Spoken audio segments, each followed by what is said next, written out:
Waking up in a different house from which I grew up is strange. There's a kind of familiarity that's built inside of you after spending 16 years in the same place. All the while, the discord built inside of me has continued to ferment. I never liked living in that house.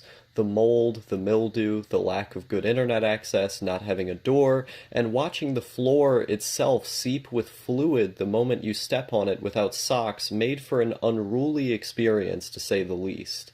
The moment I traveled across the country in 2018 was also the moment these discords that seem to have been fermenting went from their boiling stage to their boiling over stage. In spite of losing absolutely every negative aspect of that house upon reaching multiple others, I only found myself longing for more. I've never liked the United States. I knew this when I was young, but there was always this lingering argument held over me by my superiors and peers that perhaps I needed a change of pace, a change of scenery. The area, not the country, one would say. But the more of the country I saw, the more my preconceptions were only confirmed, and the stronger the fermentation would ensue. Waking up now is less a case of abject poverty or abhorring the fumes the house let off. It is one of continual stagnation. I wake up, I walk to my computer, I pace, I write, I watch, I sleep. The moment I look out the window, I want to look back, and the moment I walk out of the door, I want to walk back. There isn't anything for me here, no entertainment, no people, no monuments, no culture, no ideas. The one single gain that is made from this state of little movement is the very thing you are now consuming, because without the world around you moving, you're going to have to move it yourself, even if that entails enough psychological mind games of framing and reframing to repackage the same concepts enough times to make them just different enough to be interesting. 3 months ago, I told you I was living in a perpetual stasis. That much has not changed, and I still tell you I am happy. That this year, somehow called 2019, is better than every year prior, because there's a calendar in front of me telling me exactly how much time I have left to work to the bone in order to change the country I reside in.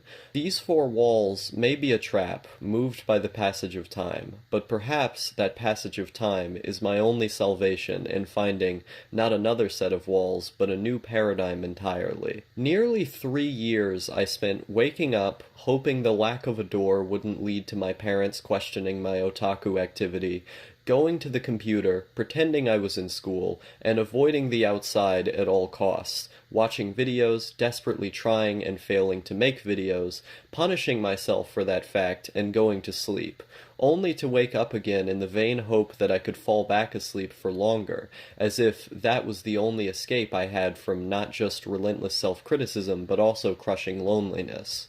My internet wasn't good enough to do frequent calls without resorting to being a robot or being a different kind of robot, far removed from the artifice of speech while my message was coming through in the form of text as everyone else scrambled to read it or glossed over it soon after forgetting to read it aloud. I did this anyway because I ran out of podcasts to listen to. It's not like I had enough friends for these calls to go on absurdly long. I had only made just a small group of friends after having been introduced to them by my first friend my own age, whom I began developing a crush on for a year and a half of this time, not long after having met him and having been introduced to this group. I felt like we had this elastic energy when we spoke, as if everyone I spoke to prior was unable to match the way this person understood me, or lacked the sheer amount of qualities he and I shared. Vague implications of love to outright declarations at the top of a building loud enough to expand the cosmos wrought nearly the entirety of that span of time. When I finally asked him with the help of another friend of mine, and the answer I received was yes, there was a feeling I am still unable to describe to this day. No drug has made the food I was eating taste that good. No substance, no chemical caused me to pace around the room with such vigor, such intensity. The smile on my face was unable to move. Even when I needed to hide it from my mom to not seem strange, it was out of my control. That was one of the first times in a long time my behavior and my thoughts were entirely controlled by a purely positive emotion. A charge of love ignited my entire being, filled with promise and roses. I couldn't get to sleep that night, not because of the spiders infesting the house, nearing their way into the bathtub I was sleeping in to avoid them, nor was it the smell or the uncomfortable nature of that makeshift bed.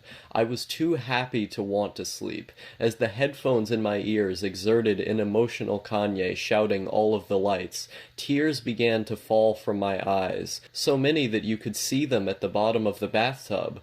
Those four walls were different, at least for that day. The end of that era was hard, with me smoking, drinking, and scaring away all my friends. The beginning was beautiful, and most of the middle portion of it was marred by chemical altercations with medications after being admitted to a mental hospital while my dad was kicked out of our house, fundamentally changing my personality up to that point, only adding to the immense confusion I had about my identity. That confusion hasn't really ended. I'm the same person that in a span of 4 months seems to be able to jump from love is the answer, to maybe I can't feel love, to maybe I never did feel love, to out of nowhere and for reasons unknown stating that the longest I've felt love is for 2 days. None of these claims have ever been substantiated, but have offered the illusion of substantiation.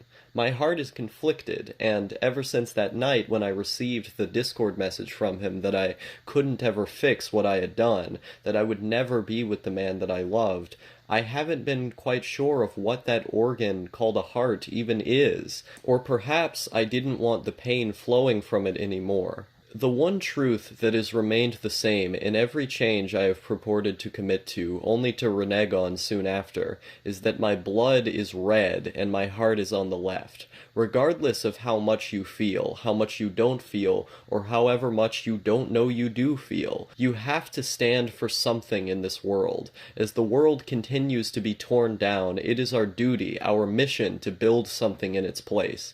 The necessity for construction and for the responsibility it entails are the guiding force that leads our heart forward enmeshed in sorrow to be born into loyalty. Even if the earth is destroyed by climate disaster, the courage to go down with the ship, to take your dying breath standing for something, is your sign of strength. But duty is not relegated to ideals. Our ideals manifest themselves in those we choose to be loyal to, and it is only when embracing the simplicity of that fact that correct ideas evince themselves in action.